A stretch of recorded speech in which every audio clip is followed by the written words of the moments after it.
Hey everyone, welcome back. Ready for another deep dive? Today we're tackling a book that's sort of been called, well, a modern-day Machiavelli, The 48 Laws of Power by Robert Greene. It's all about how power works, how to get it, and honestly, how to just navigate all those, tricky power dynamics. Yeah, it's definitely a book that gets people talking. For sure. I'm already kind of hooked. We're just getting started. So for those who haven't cracked open this book, what's the big idea here?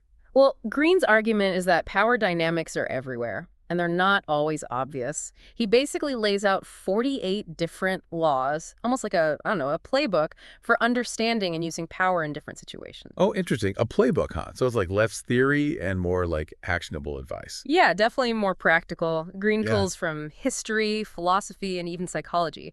It's all about how to gain power, maintain it, and protect yourself from other people's power plays. Okay, that makes sense.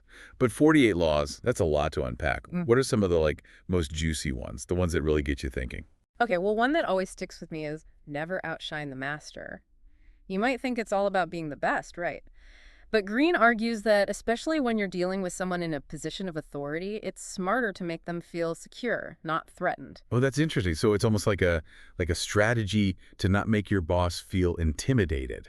Exactly. Like, think about Nicolas Fouquet, Louis XIV's finance minister. He had all this wealth, all this influence, but he showed it off a little too much. And guess what? The king saw him as a rival and threw him in prison. Whoa. Okay, so yeah, there's definitely a lesson there about playing it smart, especially when you're dealing with people who have more power than you. Right. It's about understanding those subtle dynamics. And then there's another law that's super interesting, maybe a little controversial.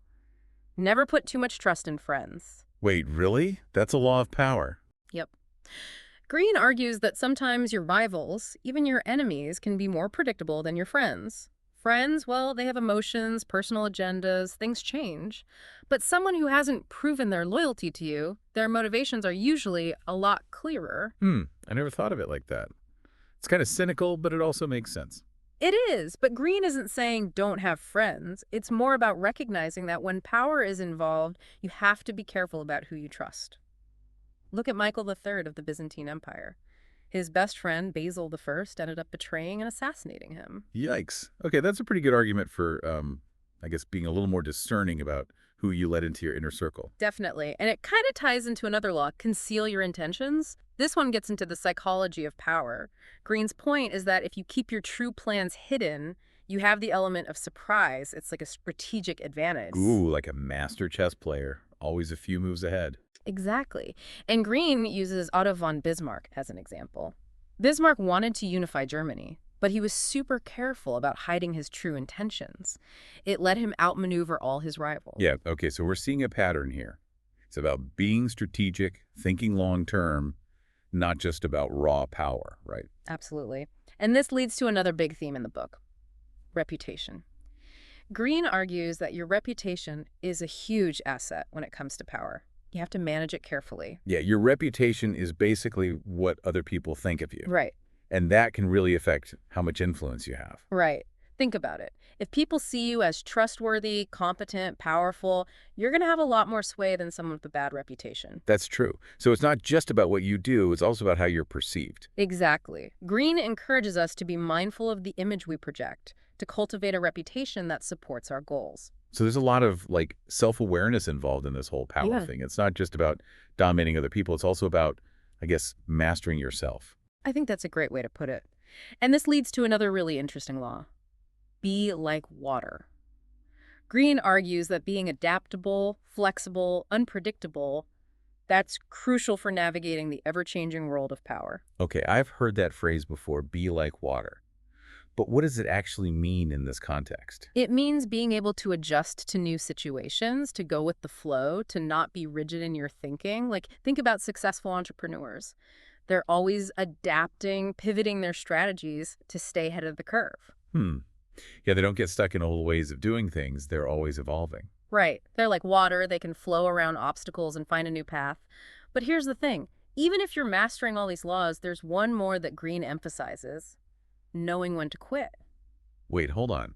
Knowing when to quit. That seems kind of strange in a book about power. Why would you ever want to quit? Because sometimes pushing too hard, even when you're winning, can backfire. You can lose everything you've gained. Look at Napoleon. He was incredibly ambitious, conquered most of Europe, but he kept pushing, kept wanting more, and it ultimately led to his downfall. Wow, okay, so even at the top, there's a certain wisdom in knowing when to step back. Definitely. It's about playing the long game, not letting your ego or your desire for more cloud your judgment. This whole deep dive has been, I don't know, it's like eye-opening. It makes you think about power in a whole new way.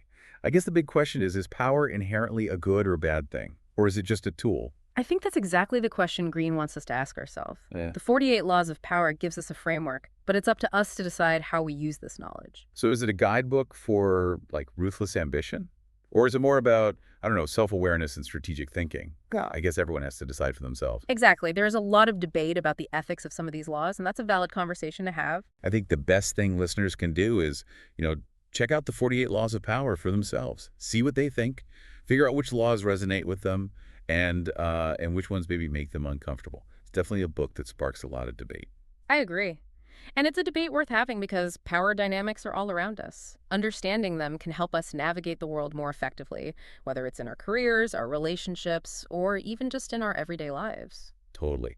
Thanks for joining me on this deep dive. And hey, listeners, let us know what you think. Hit us up on social media, leave a comment, and let's keep this conversation going. Absolutely. We'd love to hear your thoughts. Until next time, keep thinking, keep learning, and maybe even try applying a few of those laws of power. See you later.